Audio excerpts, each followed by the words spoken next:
Nikdar ni tak bilo, da ni nekak bilo, pak ni vezda nebu, da nam nekak nebu. Kaj ti kak bi bilo, da ne bi nekak bilo? Ne bi bilo nikak, ni tak kak je bilo. Ar je navek bilo, da je nekak bilo. Kaj je bilo, a je ne, kaj ne je nikak bilo. Tak i vezda bude da nekak vre bude. Kak biti bude bilo, da bi biti bilo. Ar nikdar ni bilo, da ni nišće bilo. Pak nikdar ni nebu, da nišćega nebu. Kak je, tak je navek bilo. Kak bu, tak bu, a bu vre nekak kak bu. Kaj ti ne mre biti i ne mre se zgoditi, da kmet ne bi trebal na tlaku hoditi. Nikdar još ni bilo, pak nikdar ne mre biti, da kmet ne je moral na vojšćinu iti.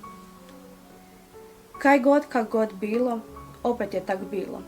Kak je bilo, tak je i tak bude bilo. Kak je navek bilo, navek tak mora biti, da muž mora iti festunge graditi.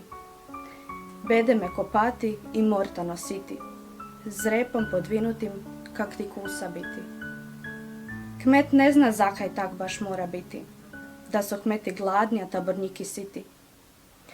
Ar nikdar ni tak bilo, da ni nam tak bilo, pak nikdar ni nebu, da kmet gladen ne bu. Kaj ti nikdar ne bu na zemlji ni na nebu, pri koncu pak Turčin potukel na sebu.